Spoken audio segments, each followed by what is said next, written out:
баручысы. Талха Гинятуллин 1925 елда Башкортостан Республикасының Учалы районы Урал авылында туып үткән. Ул бәләкәйдән етем кала, өләсәһен тәрбияләп үстерә. Бөек Ватан сугышы башланган елда Белорет каласына ВЗОга укырга китә. Уны тамамлагач заводта әлләни олак эшләргә туры килмәй. 1943 елда хәрби хезмәткә алалар. Озакламай ук фронтка барып эләгә. Һәм сугыш тамамлангансы авыр фронт, яу юлдарын Ленинград эргәһендә Карельск булган.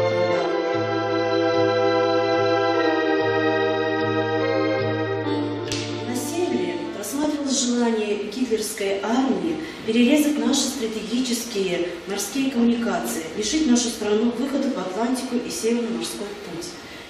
И поэтому по директиве Ставки Верховного Главнокомандующего от 23 августа 1941 года из частей Северного фронта были созданы два фронта – Ленинградский и Карельский фронт.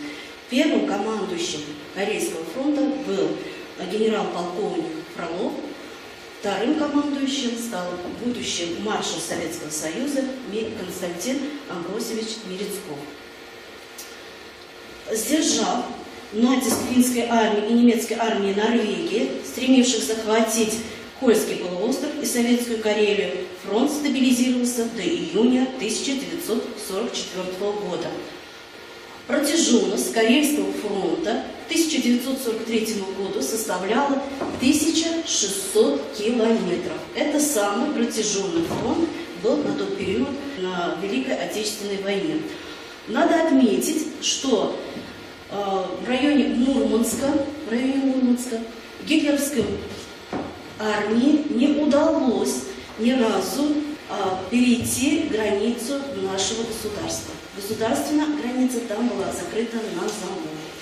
На остальных территориях приходилось постоянно вести наступательные небольшие вылазки, но в основном до июня 1944 года больших военных действий на территории Карельского фронта не происходило. Вот мы видим на этой фотографии, при каких условиях приходилось воевать нашим советским воинам на Карельском фронте. Здесь были самые тяжелые природно-климатические условия, использовались оленьи упряжки, собачьи упряжки на этом фронте. В 1944 году были проведены две операции: Свирско-Петрозаводская наступательная операция и Петсамо-Киркеневская операция, в результате которых Карело-Финская и Заполярье были восстановлены и освобождены от захватчиков, и также восстановлены границы СССР Финляндии. К ноябрю 1944 года свою задачу Карельский фронт исполнил, и поэтому 15 ноября 1944 года этот фронт был расформирован, а воины были направлены часть в западное направление и участвовали в взятии Берлина, Кёнигсберга и на встрече у реки Эльбе с нашими союзниками, а другая часть во главе с маршалом Советского Союза Мерецковым была направлена на Дальний Восток и принимала участие в разгроме Квантунской Японии. Здесь мы видим парад Победы, который прошел 24 июня 1945 года, и Карельский фронт, сводный полк Карельского фронта был сформирован первым, и шел он в колонии также первым. И вот по этой традиции каждое 9 мая Карельский фронт, флаг Карельского фронта несут самым первым. Бер нисә тапкыр яралана, һугышта күрһәткән батырлыктары өчен орден медальләр белән бүләкләнә. Ул һугышты Германиялы Эльба ярдарында тамамлай. Середина апреля 1945 года. Война заканчивается. Союзники, англо-американские войска дошли до реки Эльба и остановились в ожидании советских войск, которые находились около Берлина. Часть советских войск, которые входили в Первый Украинский фронт, дошли также до Эльбы, и 25 апреля 1945 года Произошла встреча наших союзников и советских войск. Первыми встретились старший лейтенант Григорий Голобородько с сержантом Александром Ольшанским. К ним присоединился последующим подполковник Гордеев. А вот батальон союзников, который также на встрече оказался, это командовал лейтенант Альберт Коцебал. Эта неофициальная встреча произошла в южной части предполагаемых контактов. С советской стороны момент контакта был определен боевым донесением от 25 апреля 15:30 20 апреля 1945 года в районе моста, что восточнее Таргау, произошла встреча между офицерским составом 173-го стрелкового полка и батальоном войск Союза.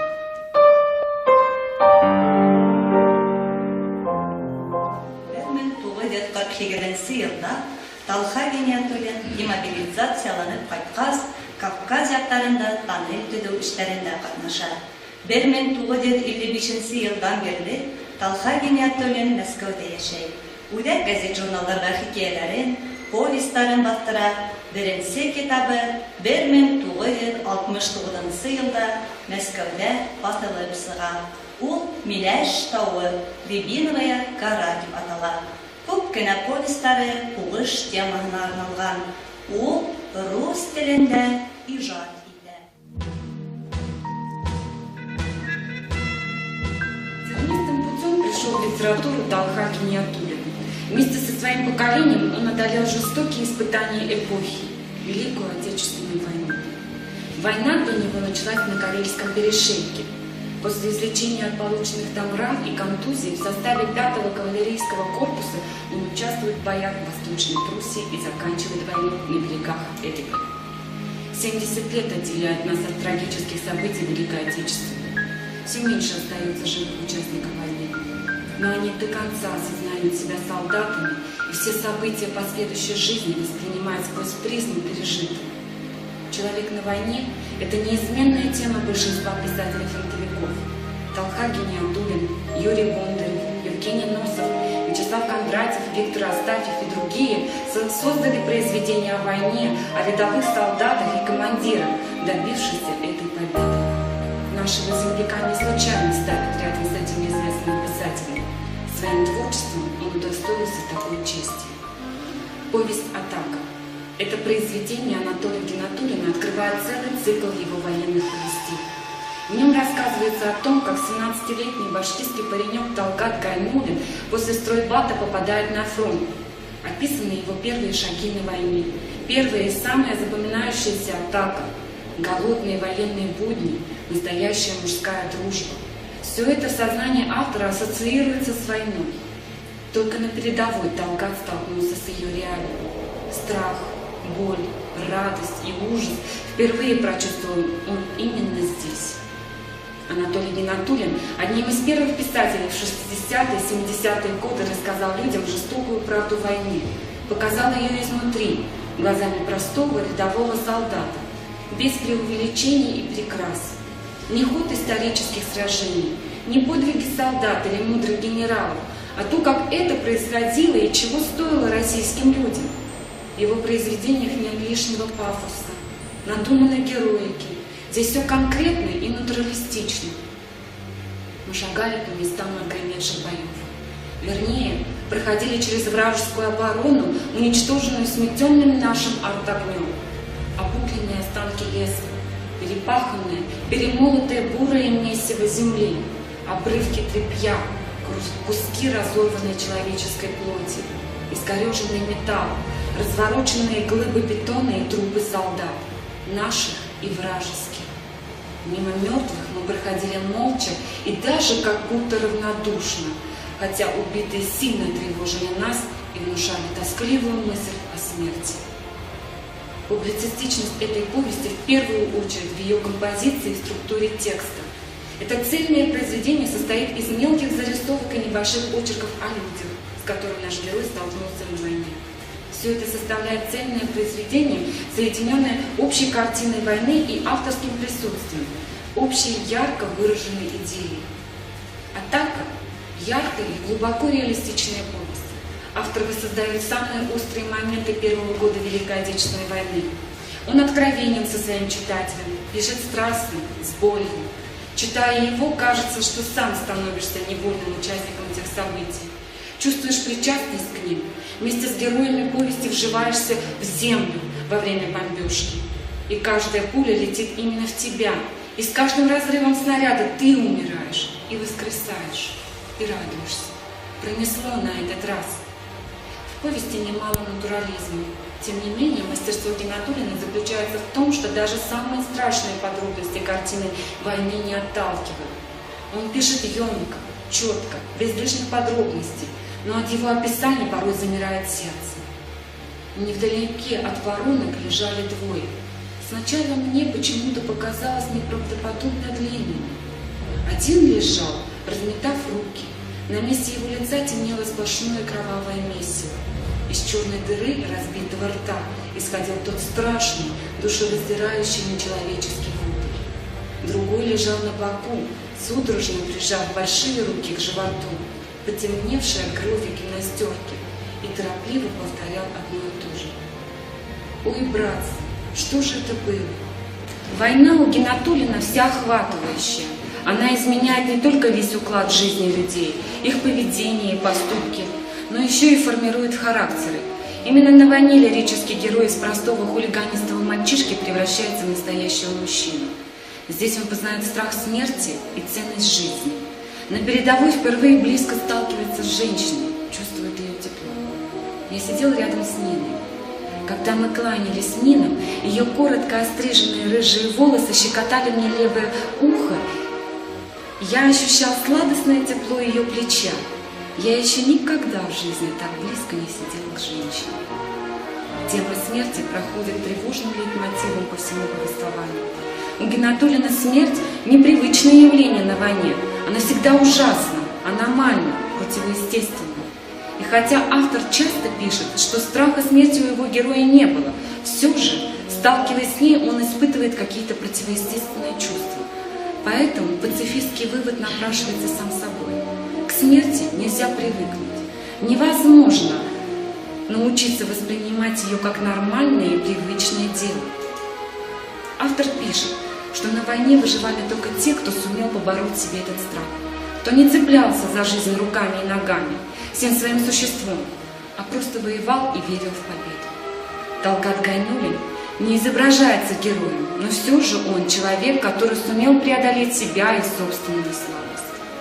Что же помогло солдатам не сдаваться, воевать и бросаться в решающие атаки? Конечно, вера в победу над фашизмом и, главное, вера в победу жизни над смертью. Теперь, перед решающей атакой, увидев комбата на позиции, вплотную к самому переднему краю, почти рядом с собой, я поверил, окончательно поверил, что высоту мы займем. Хотя я понимал, не все мы поднимемся на высоту. Сам я даже теперь, даже перед броском на пулеметы по-прежнему не верил, не чувствовал, что меня может убить. Анатолий Гинатуллин пишет, что для каждого солдата самой важной и решающей бывает именно первая атака. Если он выстоит, останется сильным духом и крепким физически, то сможет воевать дальше. И если повезет, доживет до победы. Герой повести Талгат Гайнуллин выдержал свое первое сражение лоб в лоб с фашистами. Он показал себя настоящим солдатом. Повесть «Вот кончится война». Это последнее сражение и передвижение наших войск на территории Германии весной 1945 года. Книга автобиографична. В главном герое Талгате, Толе Гайнуллине, можно увидеть самого автора. Анатолий Гинатуллин – фронтовик, призванный в армию в 1943 году и дошедший до Эльбы в 1945. Толя, 19-летний, вернее 18-летний паренек, близился конец войны. И все, о чем он мог подумать, как и все остальные, так это о том, что заживут они все после войны. Все чаще они говорили: вот кончится война. Но война еще не закончилась. Они шли по Германии, участвовали в боях. И боялись погибнуть, когда оставалось совсем ничего до конца.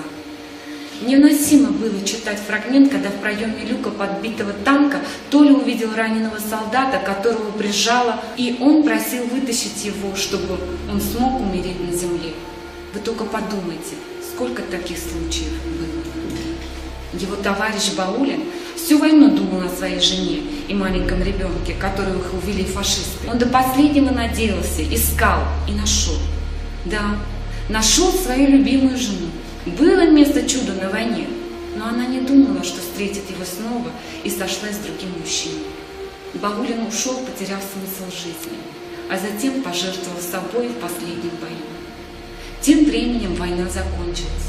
Все радовались, а Толя горевал из-за потери боевого товарища. Он не мог понять, почему никто, кроме него, не оплакивал Баулина. Думаю, что остальные просто устали терять своих товарищей, и у них не осталось сил для этого. Ведь это страшно больно терять того, с кем был бок о бок столько времени. А ведь много таких простых солдат было, которые мечтали выжить, которые шли к победе. Столько из них погибло с мыслями о доме в голове. Нам очень важно знать, что башкиры отважно сражались в рядах Красной Армии, что они были смелыми и бесстрашными воинами. А для солдата Гайнуллина башкиры – это прежде всего земляки, родные люди.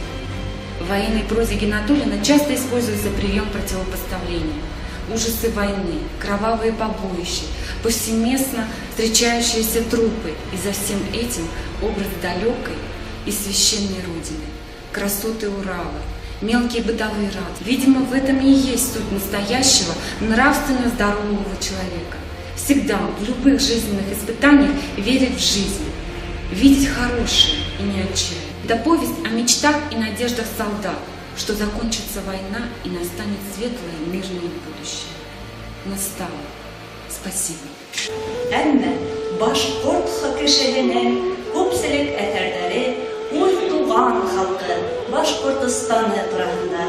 Уның әҫәрҙәре башҡорт теленә Әмир Әминев тәржемә итә. 2008 йылда ул бөтә Рәсәй лауреаты Аксаков исемендәге премияға лайыҡ була. Шулай уҡ беҙҙең яҡташыбыҙға Башҡортостан президенты Рөстәм Хәмитов указы менән Башҡортостандың халыҡ яҙыусыһы тигән исем бирелде. Талхай Гиниятуллин тыуған яҡтарына, Урал ауылына йыш ҡына ҡайтып йөрөй. Яҡташтары менән бәйләнеште